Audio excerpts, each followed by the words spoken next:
everyone, and welcome back to the Performance Cafe. It's lovely to see you here in the merry month of May. Can't believe the year is flying by just like that. And wow, yes, I think 2022 is going to be much better to us. It's been really busy all around, and everyone I'm speaking to is certainly on the up and up and feeling better about business and COVID and getting back to work. And of course, there's no stepping around. Unfortunately, the war in the Ukraine, that still, lies heavy on many people's hearts. But for the rest of us, I think we're starting to feel better. And we're starting to feel better because people are arriving at work feeling better. We don't have that ongoing concern about people and their health and their family's health. And has someone passed away from COVID? Has someone got COVID? Do we need to send someone for COVID? Has a test for a COVID test? Has someone recently come back from a COVID test? I think, we're definitely seeing that there's a little bit more buzz, a little bit more life around business. And that's exactly what I wanted to talk about today, because I think for so long people were going like, oh, when's COVID going to be over so that we can stop having to, bring all this empathy to work, all this niceness. I want to get back to results. I want to get back to figures and performance and numbers and all those wonderful things that people get taught in their MBAs.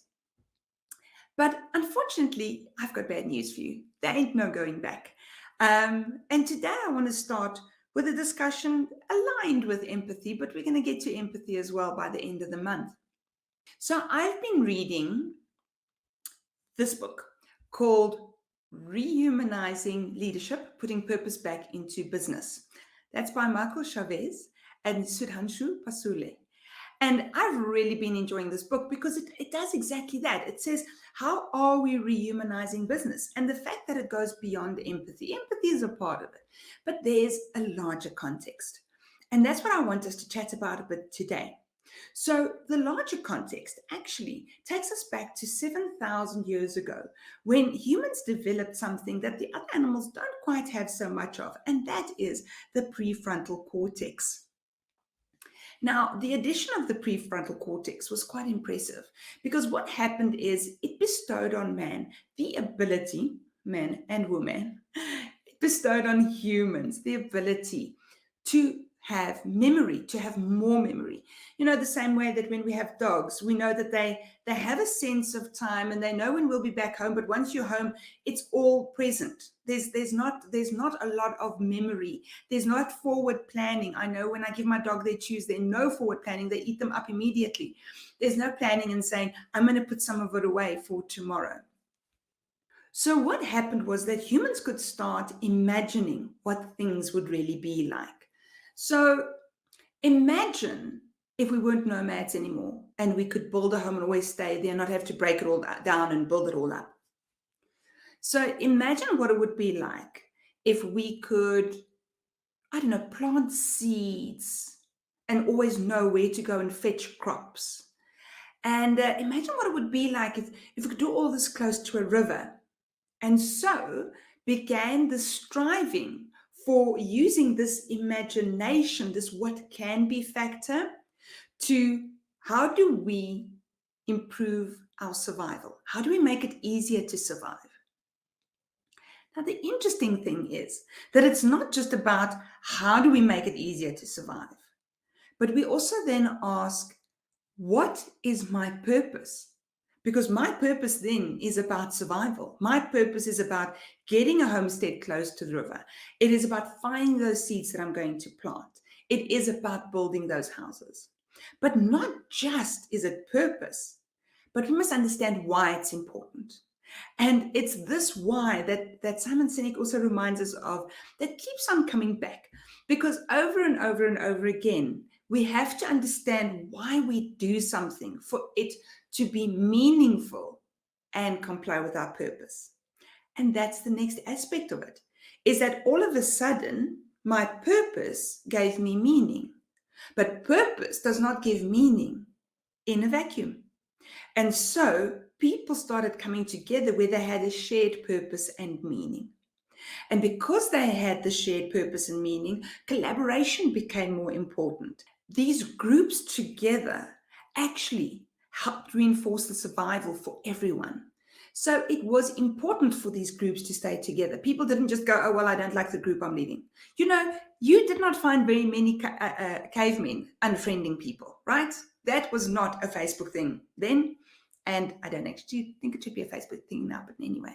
So they did not have the opportunity to say, I'm stepping out of this. They stayed as a cohesive group that shared this purpose and that had meaning because they were together. And the way to keep this group together was to understand them. And that is why we developed empathy.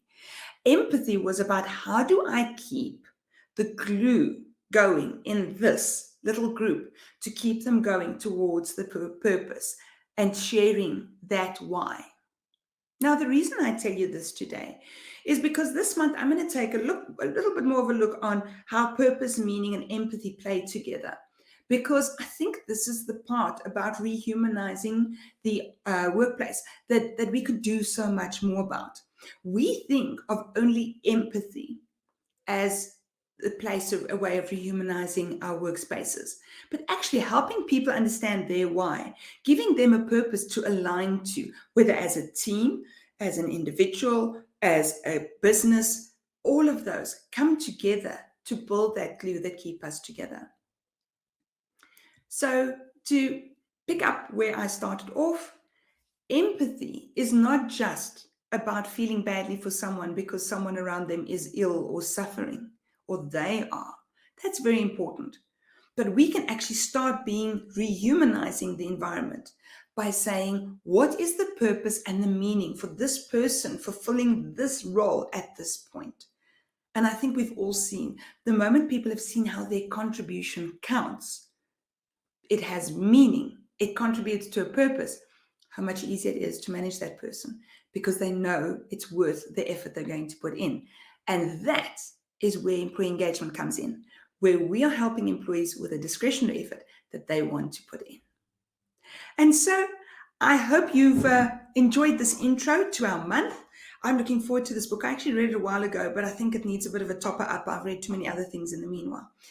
If you have enjoyed this insert, please, can I ask you to, on the page somewhere, there is a like, there is a subscribe, there is also a notification bell. If you pop that, you will see the 2 videos advertised to you that we will be putting out every week. And then if you're joining us from LinkedIn or Facebook, as always, it is lovely to have you here.